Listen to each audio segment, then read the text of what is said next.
الله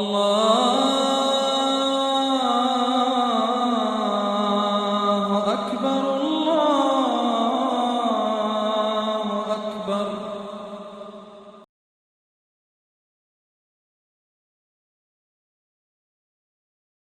لله رب العالمين، الصلاة والسلام على حبيبنا وحبيب رب العالمين محمد وآله وصحبه أجمعين.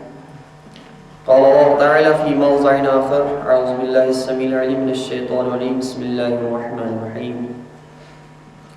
أفلا يتدبرون القرآن ولو كان من عند غير الله لوجدوا فيه اختلافا كثيرا. صدق الله العظيم.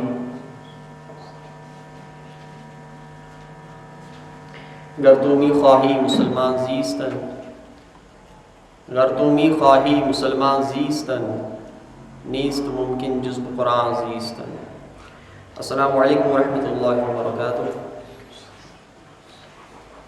ادارہ فلاح و دارین بارہمولہ کی طرف سالانہ اجتماعات انعقاد دورات پہ اللہ رب العزت سے فضل و کرم سے راتوں اجتماع اور آج boys college Baramulla, women's college Baramulla یم ترنوے پروگرام سپدے بخوبی سان اللہ تعالیٰ سن فضل تائید سے. تو ونکس اخ اہم تو غیر معمولی پروگرام اس سانی ادارچ پہچان تھی کہ یژھان کہ قرآن کے ذریعے دینی صحیح شبیش یہ گژھِ عوام مناسب لکھن پیش کر یہ سانہ خاطر ہدایت و آخری ذریعہ فرمو محمد رسول اللہ صلی اللہ علیہ وسلم. تمہ خاطر ایسے مہمان مقرر موجود، تو اس کرو بلا تاخیر پروگرام حضرت امام آغاز صلاۃ کلام پاک سے محترم برادر عرفان بہادر صاحب تشریف.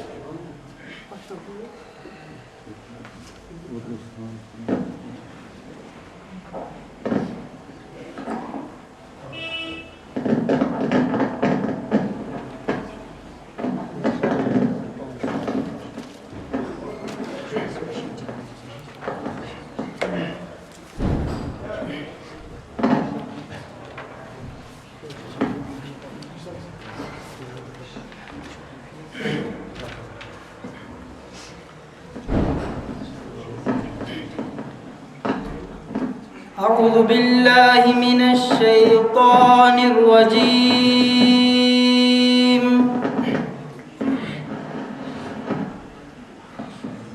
بسم الله الرحمن الرحيم.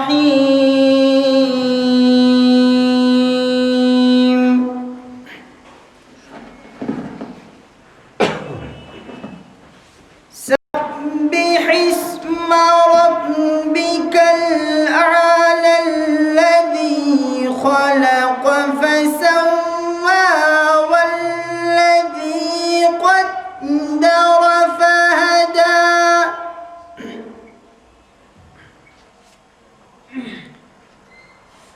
والذي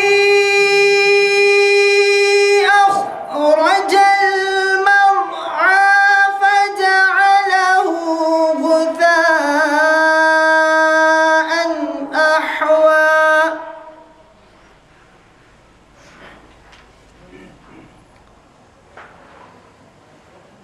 سنقرئك فلا تنسى إلا ما شاء الله إنه يعلم الجهر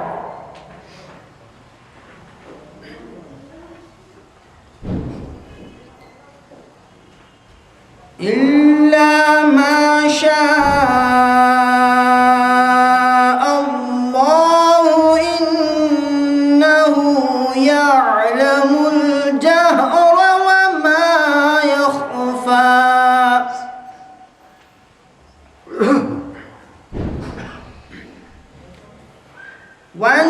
ونيسرك لليسرى فذكر إن نفعت الذكرى سيذكر من يخشى ويتجنبها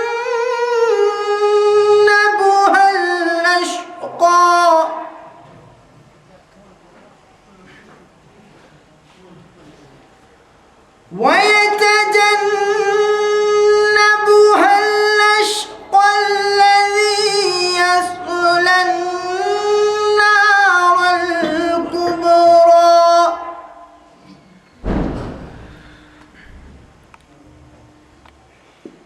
ثم لا يموت فيها ولا يحيا قد أفلح من تزكى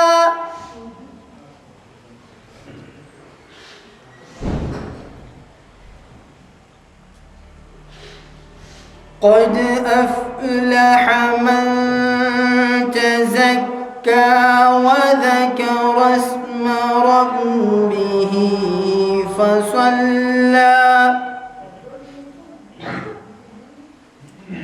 بل تؤثرون الحياة الدنيا والآخرة خير وأبقى إن هذا لفي الصحف الأولى صحف إبراهيم وموسى صدق الله العظيم.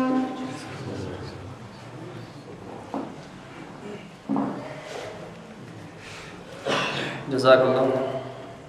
برادر سلیم یوسف مقائد سے نظم ہے.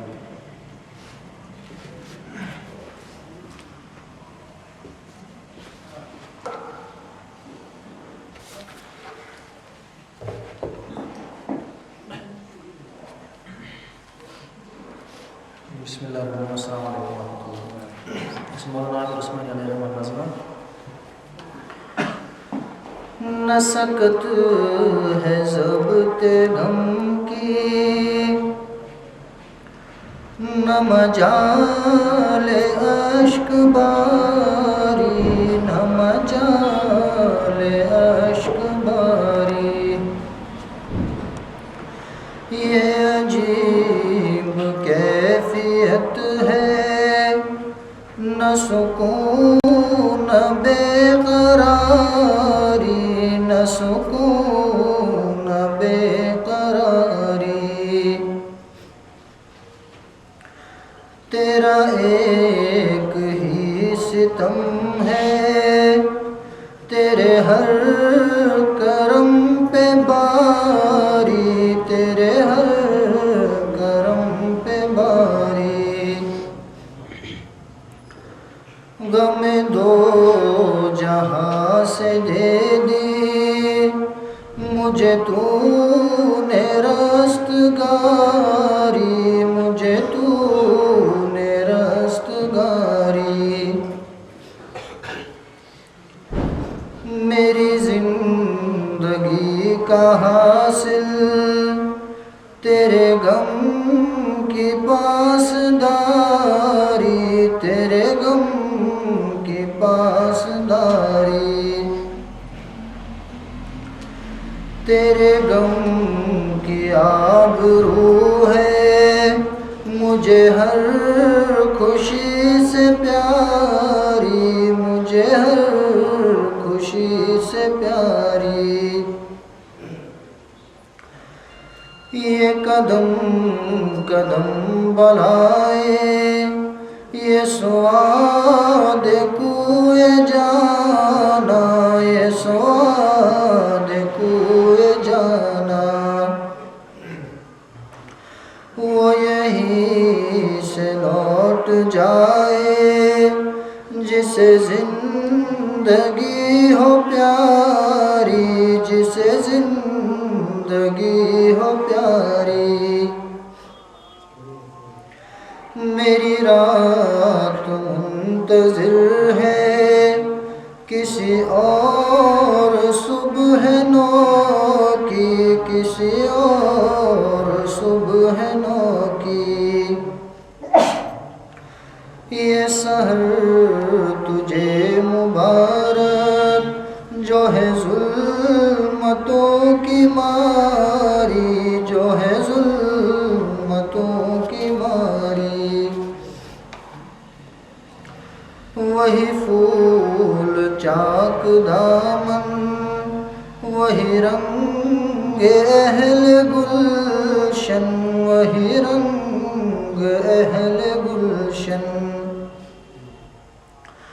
ابھی صرف یہ ہوا ہے کہ بدل گئے شکاری، کہ بدل گئے شکاری۔ میری عافیت کے دشمن مجھے چین آ چلا ہے، مجھے چین آ چلا ہے۔ کوئی اور زخم تازہ، کوئی اور ضرب کاری، کوئی اور ضرب کاری۔ جو گنی ہو ماسوا سے وہ گدا گدا نہیں ہے، وہ گدا گدا نہیں ہے۔ جو اسیر ماسوا ہو وہ امیر بھی بیکاری، وہ امیر بھی بیکاری۔ یہ قدم قدم بلائے، یہ سواد کوئے جانا، یہ سواد کوئے جانا۔ وہ یہیں سے لوٹ جائے جسے زندگی ہو پیاری، جسے زندگی ہو پیاری۔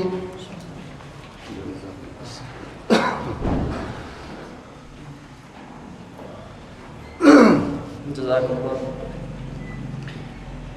میری رات منتظر ہے کسی اور صبح نو کی، یہ سحر تجھے مبارک جو ہے ظلمتوں کی ماری۔ ادارہ فلاح الدارین کا بھی یہی مطمع نظر ہے کہ زندگی کے شعبہ زندگی میں جو اس وقت پوری دنیا میں تاریکیاں چھائی ہوئی ہیں، ان تاریکیوں کو صرف ایک ہی پیغام دور کر سکتا ہے، اور وہ ہے قرآن کا پیغام، محمد رسول اللہ صلی اللہ علیہ وسلم کی لائی ہوئی آفاقی شریعت۔ اور اس لیے ادارہ فلاح الدارین وقتاً فوقتاً علاقائی پروگرامات، مساجد میں دروس قرآن اور بالخصوص سالانہ اجتماعات کا انعقاد کرتا ہے۔ حسب معمول اس سال بھی ہم نے بیرون ریاست سے مہمان مقرر کو بلایا تھا، اور اللہ کے فضل و کرم سے انہوں نے ہماری دعوت قبول فرمائی، اور وہ اس وقت اس مسجد شریف میں موجود ہیں۔ موصوف عبدالسلام صاحب بنگلور کے رہنے والے ہیں، چیف ایڈیٹر ہے وارتا بھارتی کے، جس کی سرکولیشن تقریباً 1 لاکھ تک ہے۔ اس کے ساتھ ساتھ آپ مینیجنگ ڈائریکٹر ہے انسٹیٹیوٹ آف میڈیا اسٹڈیز کے، ایگزیکٹو کونسل ممبر ہے HDI کے، اور founder director media centre Bangalore کے۔ علاوہ ازیں انہوں نے ایک دعویٰ گائیڈ بھی لکھی ہے، جس سے دعوت کے میدان میں کام کرنے والے بہت سے داعی اس وقت اپنے لیے لائے عمل تیار کر کے دعوت کے فیلڈ میں کام کر رہے ہیں۔ اور ان کا سب سے عظیم جو کارنامہ ہے ہندوستان کے لوگوں پر، جو انہوں نے ایک حجت قائم کی ہوئی ہے، وہ یہ ہے کہ انہوں نے قرآن کریم کا ترجمہ کنڑ زبان میں کیا ہے۔ کہ اللہ تعالیٰ کا فضل و کرم ہے کہ انہوں نے کام لیا ان سے اپنے قرآن کے ترجمے کا۔ تو میں بغیر کسی تاخیر کے موصوف کو ڈائس پر آنے کی دعوت دیتا ہوں کہ وہ درس قرآن کا فریضہ انجام دیں۔ محترم برادر عبدالسلام صاحب جزب قرآن زاغمیر رباحیس فقر قرآن اصل شہنشاہی اس فقر قرآن اختلاط ذکر و فکر را کامل جزب ذکر محترم عبدالسلام صاحب.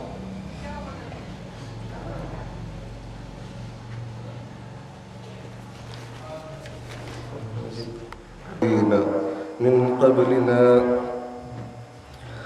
ربنا ولا تحملنا ما لا طاقة لنا به واعف عنا واغفر لنا وارحمنا أنت مولانا فانصرنا على القوم الكافرين. صدق اللہ مولانا العظیم.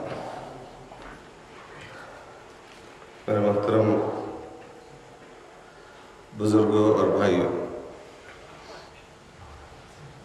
میں نے آپ کے سامنے سورۃ البقرہ کی آخری آیت کی تلاوت کی. سورۃ البقرہ آپ جانتے ہیں قرآن کی طویل ترین صورت ہے اور ان صورتوں میں سے ایک ہے جس میں ایک صحیح اسلامی معاشرے کی تعمیر کے لیے ضروری احکامات تفصیل سے بیان کیے گئے. اس کے علاوہ اس سورہ کی یہ خصوصیت بھی ہے کہ اس میں انسانی تاریخ کی ابتدا کا ذکر ہے، پچھلے اقوام کا ذکر ہے، ان کے اچھے اور برے کرتوتوں کا ذکر ہے، ان کے عروج و زوال کا ذکر ہے. اس میں ان تمام چیزوں کو بیان کرنے کے بعد اللہ تعالیٰ نے یہ آخری آیت ہمارے سامنے پیش کی. اس کو اس سورہ کا کنکلوڈنگ ایڈریس کہا جا سکتا ہے. اور اس آیت کا جو پہلا حصہ ہے لا یکلف اللہ نفسا الا وسعها، اللہ تعالیٰ نے کسی شخص کو مکلف نہیں بنایا تا مگر اسی کا جو اس کی طاقت اور اختیار میں ہو.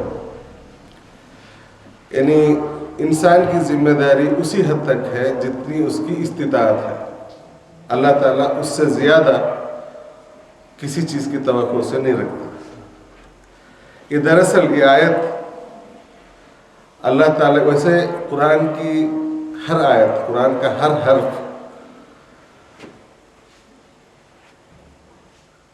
اللہ تعالیٰ کی نعمتوں میں سے سب سے بڑی نعمت قرآن ہے اور اس کا ہر حرف اللہ تعالیٰ کی نعمت ہی سمجھی جاتی ہے. مگر یہ خاص آیت جو ہے خصوصاً امت محمدیہ پر اللہ تعالیٰ کی بہت بڑی مہربانی ہے کہ اس نے یہ آیت نازل فرمائی.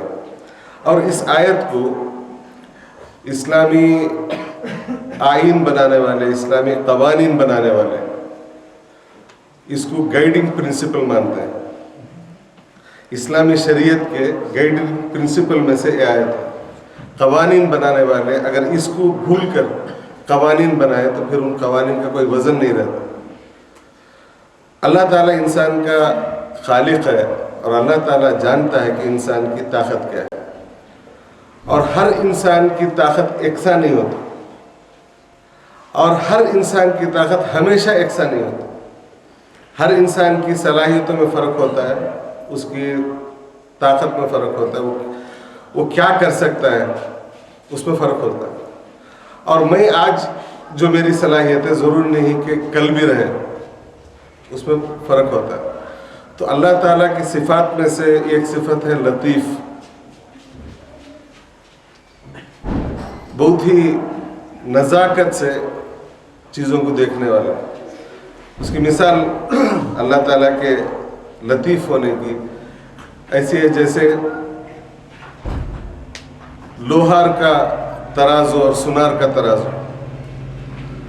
لوہار کے ترازو میں مینڈک بھی بیٹھے فرق نہیں پڑتا،